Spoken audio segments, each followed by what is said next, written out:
What's up, folks? Welcome back to TacticalTortoise, and it's time for another Best Armies in Warhammer 40k, the weekly 40k video series where we go through large event results from the past week and talk about armies that went undefeated. This episode is for the week of July 27th and 28th, 2024, and while it's not as big of a weekend as we saw last week, we still have some impressive results to break down. Now, before we jump into it, I want to thank everyone who supports the channel, either over on Patreon at patreon.com/TacticalTortoise, YouTube channel members that you can join in the link down below the video, also subscribers over on my Twitch channel. This video is also sponsored by nobody, actually, but I do want to talk about my second YouTube channel. Did you know I have a second YouTube channel? YouTube.com/TacticalTortoiseTV is where I put all of the VODs from my live streams, either games that I've played or games that I've commentated, and I am currently dumping tons and tons of coverage from the T5S2 Invitational over there. So if you want to go see some intensely high level Warhammer 40k games, go check that out. Again, it's youtube.com/TacticalTortoiseTV. I am going to be streaming a couple more games this coming week over on my Twitch channel, as well as the semifinals and finals of that event over here on YouTube. So stay tuned for those. And if you're interested in more information about that event itself, you can go check it out over on tts40k.com/invitational. So with all that out of the way, let's talk about a metagame breakdown. We saw Drukhari come out of the gate swinging this week with an incredible result, taking down not only the Free State Midsummer GT, which was streamed by our friends over on War Games Live. Please go give them a visit and a subscription if you want to check out the games from that event. We also saw the Clowns Massacre and the Boise Cup with undefeated Drukhari results as well. Astra Militarum took down the Conviction of Power, as well as went undefeated at the Factorum GT. Tau Empire going undefeated at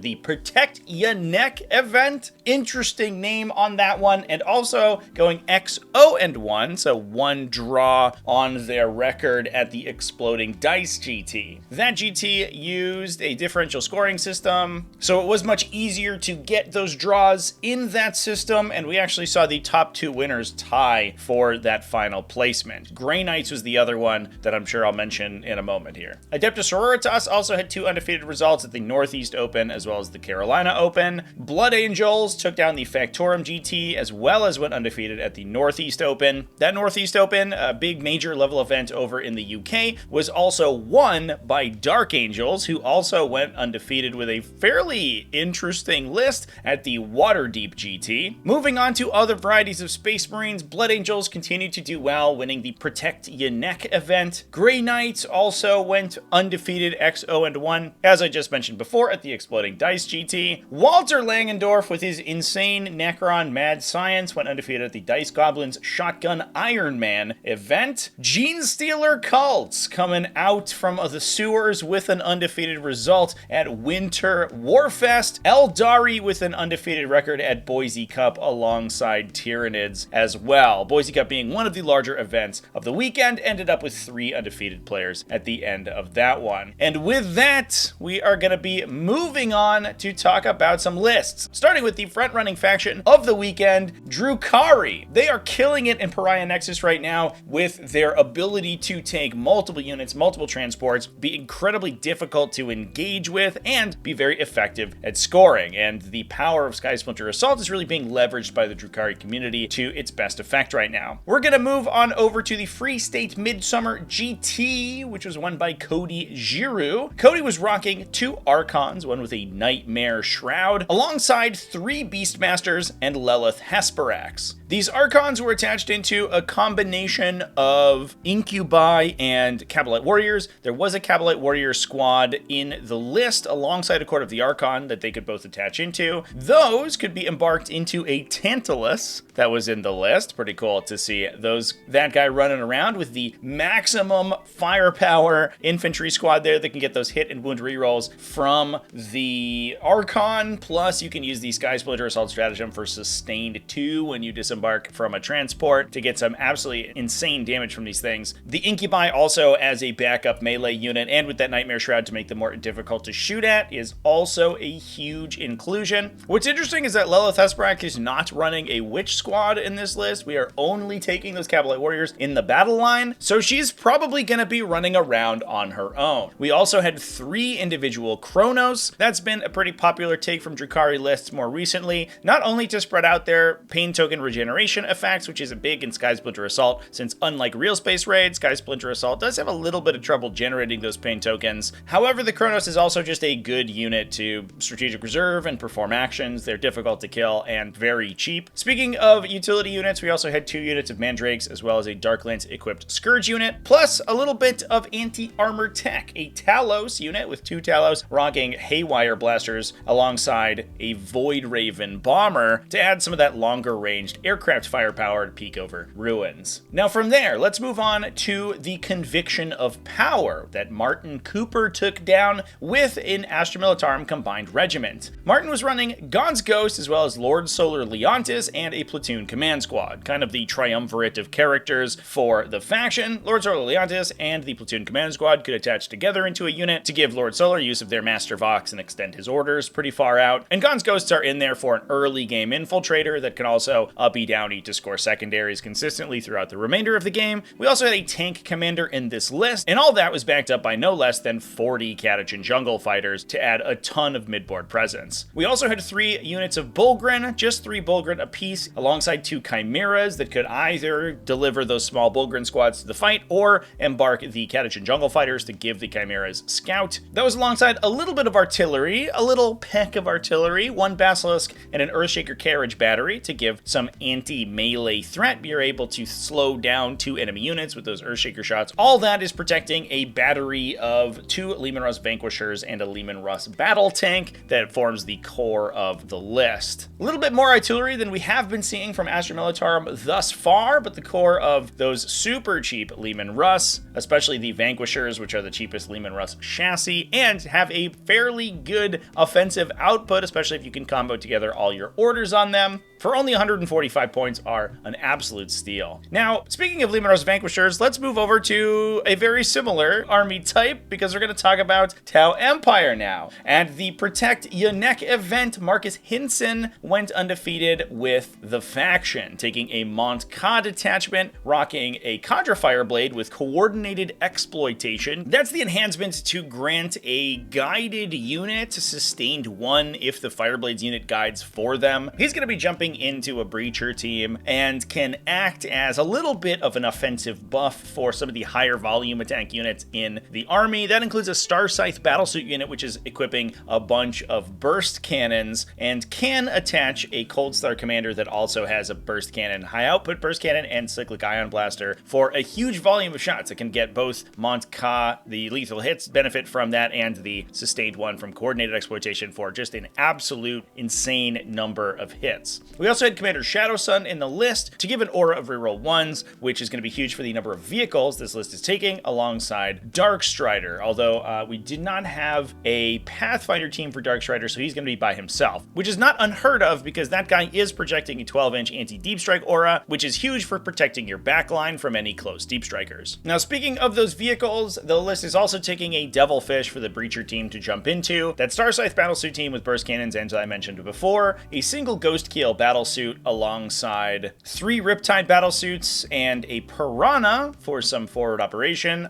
and 3 Hammerhead gunships. Now, all these Hammerhead gunships were rocking rail guns, which is a little surprising. Typically, we see in Mont Ka detachments the ion cannon on the top of those turrets, largely because the higher volume makes them a little bit more consistent, especially against enemies that aren't necessarily heavily armored themselves, but also because the lethal hits helps them punch through high toughness enemies. However, the railguns do give the list a little bit more staying power later on in the game. A downside of Mont Ka is if you play super defensively against it, and the Mont Ka detachment benefits expire before the ion cannons can really do the most of their damage, you start to lose out on some hitting power later on in the game. And the railguns don't really care about lethal hits so much. They actually, in many cases, would rather not succeed with a lethal hit because they try to roll devastating wounds on their wound roll. So these give the army a little bit more power, punching power in the late game. We also saw saw 2 units of stealth battlesuits for support, alongside 2 individual crew tox riders to add some additional utility. And with that, let's move on to the metagame frontrunner right now. Although they didn't have as many undefeated results as we might expect, Adepta Sororitas are still definitely one of the higher performing factions in 40k. Will Whitaker took Adepta Sororitas to an undefeated result at the Northeast Open, running, interestingly, a penitent host. And this is why I'm kind of excited to talk about this list over many of the other Adepta Sororitas lists that we've seen in the past, and even the other undefeated Adepta Sororitas lists from this weekend, because we haven't really seen too much success from Penitent Host after the Codex was released. When the Codex was released, Penitent Host looked like it was going to be the strongest detachment in the Codex. A lot of people were worried about how strong it was going to be, and then the points values were adjusted in the Munitorum Field Manual, and many of the Penitent keyworded units in that Codex were dramatically upcharged. However, that doesn't seem to have stopped Will over here, who did go 5-0 at that event. Will's list was taking the Demonifuge, not a Penitent unit itself, but a unit that synergizes excellently with a very aggressive melee-oriented build like Penitent Host is typically trying to construct, because they have a free heroic intervention alongside fights first. So any situation in which you're trying to take damage on Arcoflagellants or be aggressive with these units, you're able to threaten heroic interventions against counter charges in ways that could prevent your opponent from coming back and punching you. We were also running the Triumph of St. Catherine to speed up the army and provide the insane force multiplication that the Triumph unlocks, alongside a bunch of enhancements.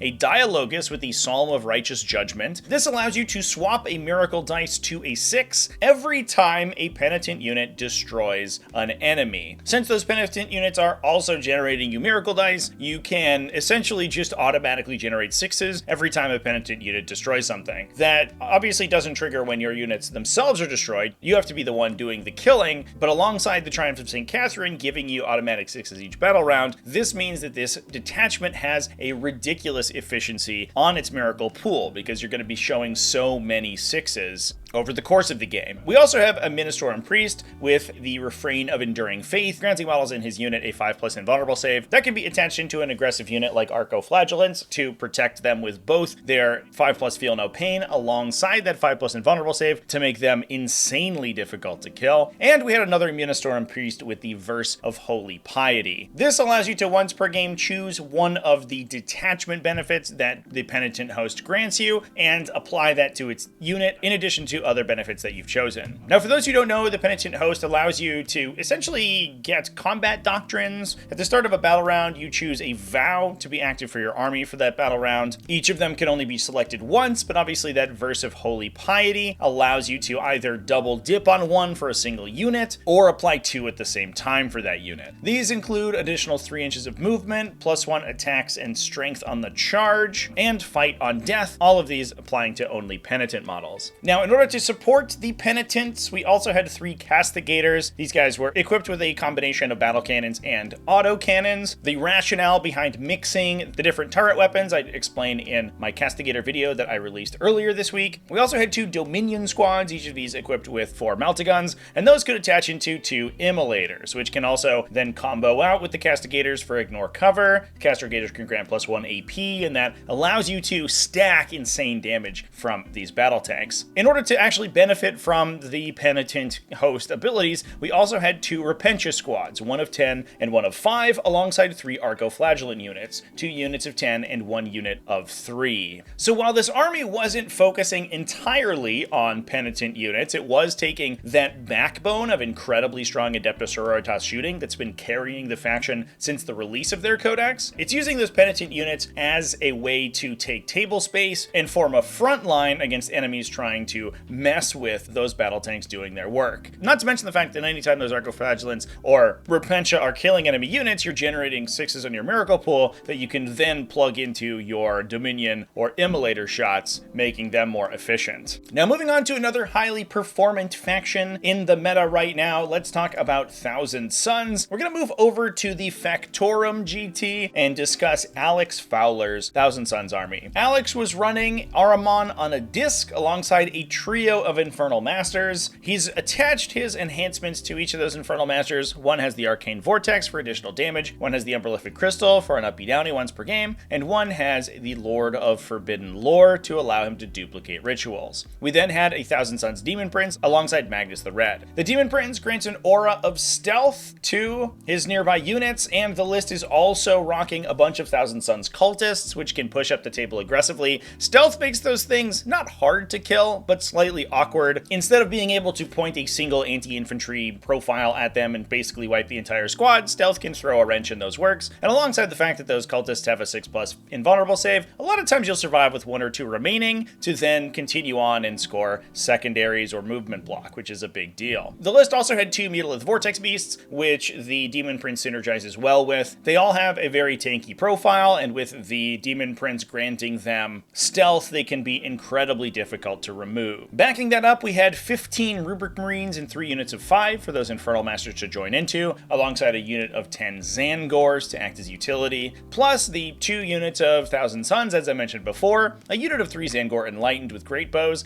and a unit of 2 Chaos Spawn. All fairly normal stuff for a Thousand Suns army. Now with that, let's move on to Space Marines, the last faction to have multiple undefeated results over the course of the weekend, although they were with 2 separate sub-factions. Over at the Waterdeep GT, Xavier Barrera went undefeated with Dark Angels and a really interesting version of a Gladius Task Force. We have seen these Dark Angels Gladius Task Force builds, which synergize incredibly well with the new melee profiles that they've gotten since the updates to their datasheets in the Pariah Nexus season, and can also give them a pretty solid baseline of shooting, and that's essentially what this list is bringing. It's taking Azrael to generate CP alongside 2 Librarians, plus a standard captain and a lieutenant equipped with the Fire Discipline enhancement. We have 2 Intercessor squads, 1 Assault Intercessor squad for the captain to join into to make use of their re-rolls against enemies on objectives, alongside his own devastating wounds. Once he triggers his Finest Hour ability, he's able to do some serious damage with that unit. That is a pretty common combination that we see in many lists, but we also see that standard Intercessor squad, which may be joined by Azrael. He can give them an invulnerable save, provide them sustained hits, and they act as a pretty good attachment for him to keep him alive as he sits towards the back of the table, counterpunches any enemies that need to be punched, and generates a bunch of CP for you.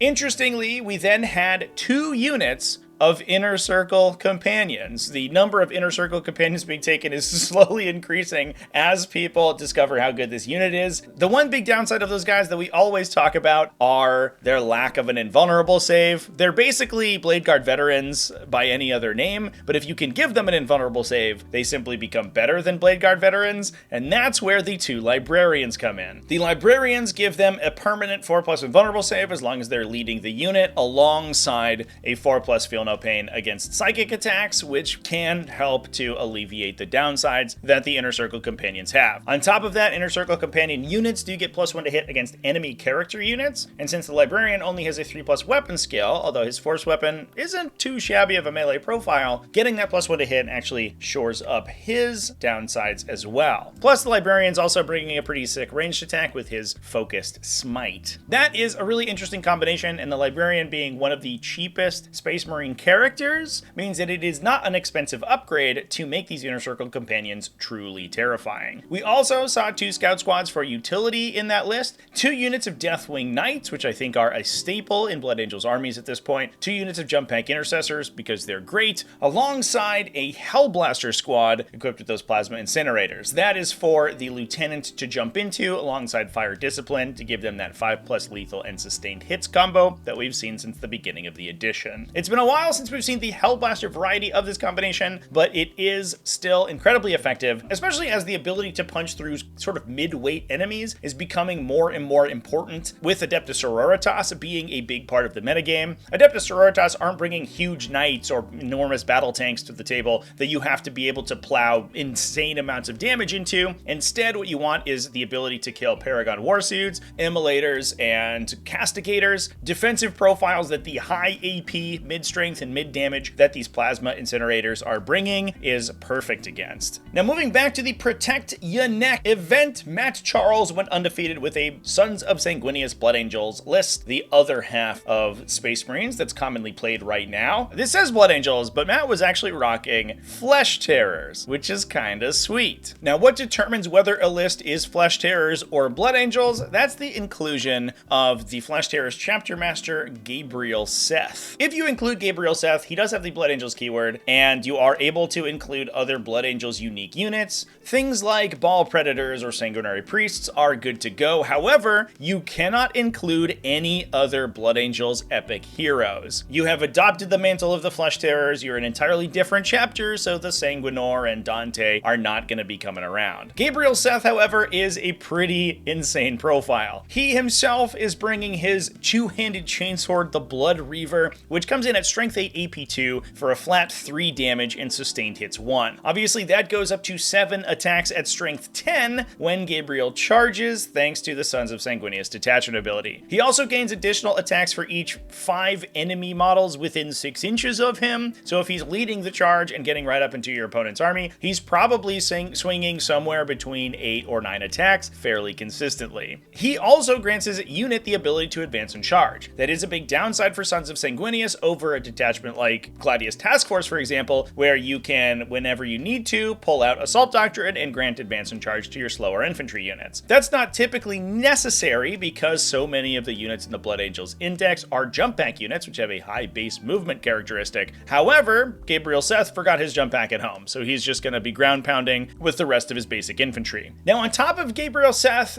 Matt was also running a jump pack chaplain alongside a combi weapon lieutenant, a sanguinary priest equipped with Icon of the Angel, and a tech marine. Gabriel was attached into a unit of 10 assault intercessors who could grant that Blood Reaver profile wound rerolls if they attacked enemies on objectives. We also saw 3 units of jump pack assault intercessors, as well as 3 units of Death Company Marines, 1 unit of 10, likely for the jump pack chaplain to jump into, alongside 2 units of 5 to act as trading units. No Lamardis in this list because we aren't playing actual Blood Angels, so we cannot take the -1 damage brick on that big unit of 10, instead just getting the +1 to wound from that standard chaplain. We also saw a 5-model intercessor squad to restrict enemy deep strikes, 2 scout squads to act as utility, 2 Ball Predators, those equipped with Flamestorm cannons to clear enemy infantry and screens, alongside, last but certainly not least, a Repulsor, which could ferry Gabriel Seth and his bodyguard of assault intercessors to the battle. Now with that, let's move from the Space Marines proper and move over to the Sanctic Astartes, because we do have an undefeated list from Grey Knights. Harry McComb was one half of the undefeated results from the Exploding Dice GT, tying with Tau Empire for that first place spot. Harry was running a teleport strike force led by 2 Brotherhood Librarians, one of them equipped with the Sigil of Exigence, alongside Kaldor Drago. We also had 2 Brotherhood Terminator squads, one of them likely for Kaldor Drago to jump into, and one of them for the Librarian. One of those was a 10-man strong, and one of them was only 5, because he grants that huge charge bonus, and when Brotherhood Terminators make charges, they get lethal hits, so getting a massive number of lethal hits at a pretty strong profile means that these Terminators can swing up into almost any defensive stat line in the game. Interestingly, the list also brought 3 strike squads to act as utility and lock in objectives. This is a lot more strike marines than we typically see Grey Knights taking, but it definitely makes sense, having relatively inexpensive OC2 and fairly resilient infantry that can clear out enemy utility units and jump around the table and just be a general nuisance makes tons of sense. And that was all backed up by 3 Nemesis Dread Knights equipped with their trademark heavy incinerators,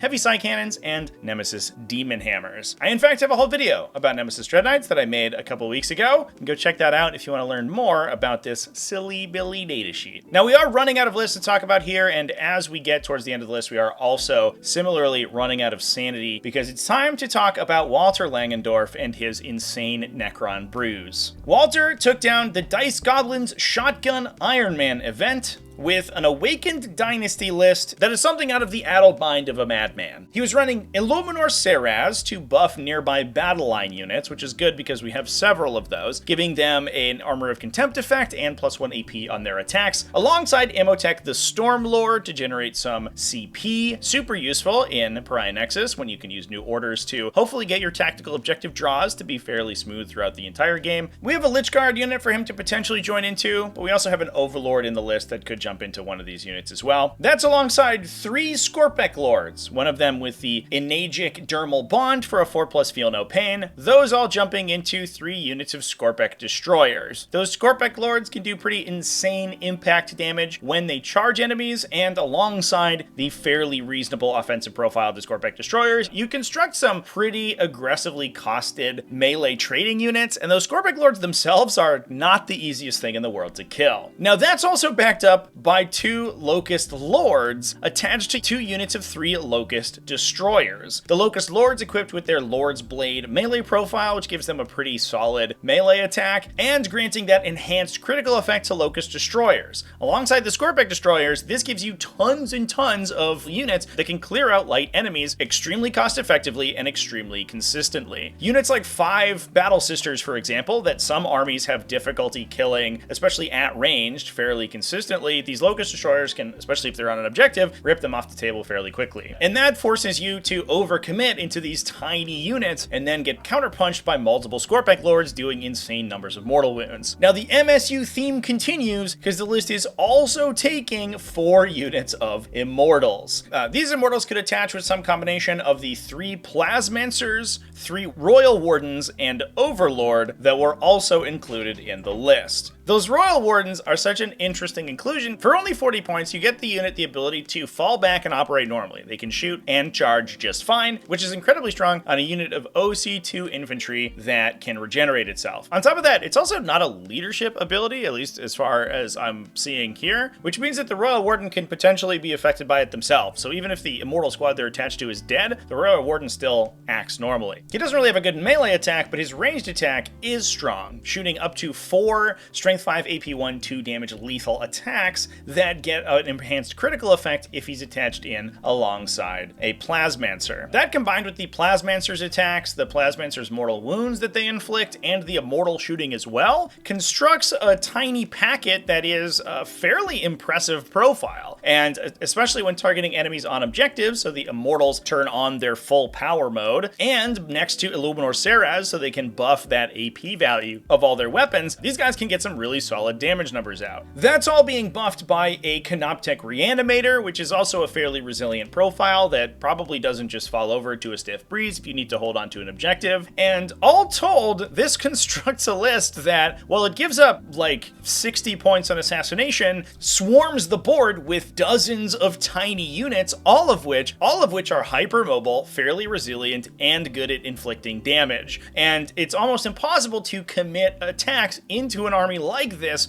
and actually come out ahead, since you're going to be swarmed by a piranha-like host of tiny Necron units that will slowly tear you apart atom by atom. This list is wild, and I'm so excited to be talking about it today because these are the kind of lists that I absolutely love. Now, speaking of some other off-the-wall lists, let's talk about Genestealer Cults. That's right, we get to talk about Genestealer Cults today because the Tyranid Forces of the Hivemind extraordinaire, Eric Lathoris, went undefeated with the faction this weekend at the Winter Warfest. Eric was running the Outlander Claw detachment, and this is the mounted and vehicle-focused detachment for the faction that doubles the objective control characteristic of those models in your army, in addition to giving all of the Adelan Jackals in your army objective secured. The list was led by a trio of Kellermorphs to add a little bit of shooting and act as utility units, and brought a huge number of battle line squads. We've seen a battle line that looks fairly similar to this in the past. It included a total of 8 Acolyte hybrids, hybrids, 6 with hand flamers, and 2 with auto pistols. Only 5 models apiece with those, but that gives the list the ability to absolutely swarm the board with high OC units that can then trigger your cult ambush. It also had a unit of neophyte hybrids as well as 2 Goliath trucks to carry those onto objectives. Those Goliath trucks could be protected by devoted crew, give them -1 damage, and make them fairly resilient when holding down objectives. And we also saw a total of 5 Achilles Ridge Runners in the list. 1 singleton with a heavy mortar to turn on its crossfire ability to be able to fire at basically anything on the table and apply that +1 AP debuff to it, and 2 with mining lasers. Those were units of 2 to potentially benefit from the stratagems that the detachment grants them access to. This included close range shootout to grant them lethal hits within 18 inches, as well as deft maneuvering to give them a 4+ invulnerable save. We also had 2 units of Adel and Jackals benefiting from that objective secured detachment ability, a unit of pure strength Genestealers to add a little bit of forward operation, and 3 Goliath rock grinders. For only 120 points, you get a small transport capacity. They can hold up to 5 infantry models, which includes things like the Acolyte hybrid units, which can add some additional OC and a little bit of anti-infantry shooting to give it a little bit of additional resilience when holding onto objectives. But largely these things are just here to inflict damage and muck up your opponent's plans. They have a pretty solid melee profile, strength 10 AP2, 2 damage with a staggering 8 attacks, and each of them can equip a demolition charge cache, which gives them a D6 strength 9 AP2, 2 damage blast attack. That's a lot of AP2, 2 damage at a pretty high strength, but in addition, if you engage enemy units with those charges and they then attempt to fall back, you can automatically force desperate escape checks, inflicting an additional penalty on them if the unit is already battle shocked. They also have the firing deck ability, so those hand flamer equipped Acolyte hybrids can fire out the top to make them pretty solid at clearing infantry. This list is deceptively resilient, especially with the stratagems available to those Goliath rock grinders and trucks, alongside the invulnerable save available to the Achilles Ridge Runners. It's ridiculously maneuverable with tons of redeployment, repositioning, and reactive moves from many of the units in the army, and has an insane amount of objective control with the ludicrous number of Acolyte hybrid squads,